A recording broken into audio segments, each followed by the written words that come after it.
right, good morning. What are we on, like day 35? Happy February. Hope it's off to a great start so far. How's your routine going? How's your workouts? How's your diet, intake, fuel, all of that good stuff?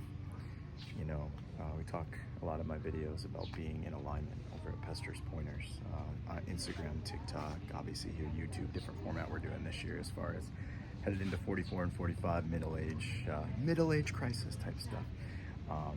And I want to, talk to you about that theme this year, but enough advertising. Let's get into today's video, kind of the happenings, kind of the updates. So, flew into Manila, hung out in Makati for like 2 days, went over to Angeles. If you're familiar with Angeles, it's kind of a seedy town, so you gotta be careful. But I go there to hang out at the pool parties, just kind of hang out there. I have a few acquaintance friends over there that sometimes I'll meet up with, sometimes not. Just kind of end up riding solo, meeting people as I go. And then, actually met a street vendor kid who was a hustler, and ended up telling him, hey, you know what, don't scam me. I'll give you a tip, a really nice tip if you show me around. So I had some bro time.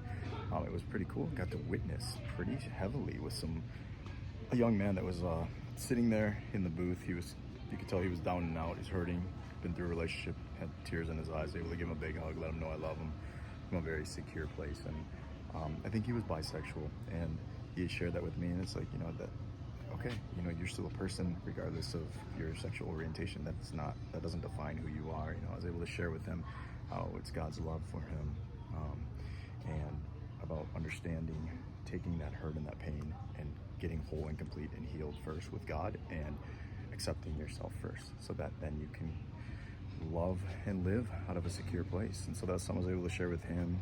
He had a lot of tears and just seemed to really appreciate it.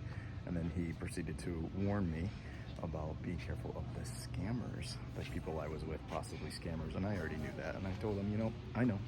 I've been scammed before. I know there's boundaries. They can take only so much from me before I set a boundary. So it's kind of the old saying of keep your friends close, but keep your enemies closer.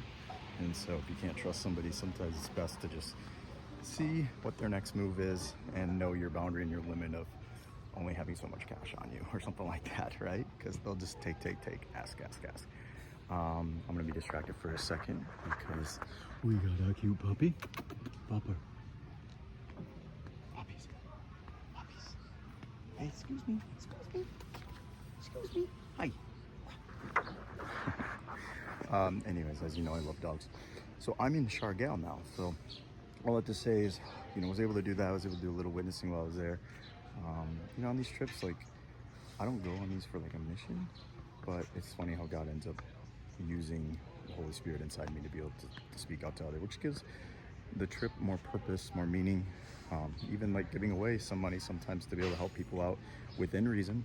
Boundaries are important, but even that is worth it, as far as being able to help people. So now I'm here in Siargao, my first night here. Went out with some friends last night, hung out a little bit, and now waking up, had some breakfast, was kind of checking out the next leg of the journey and where we're at with it. So this is where I'm at, Romantic Beach Villas, riding solo, but that's the way I roll. So that's kind of update right now on what's going on in my world. So next one will be more beaches, more adventures, and more mindset about where I'm at here, headed into 44, 45. So right now I'm in the beginning of September.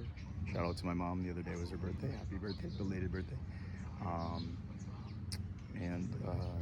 That's where I'm at now, but I know we're watching this in February. So updates coming soon.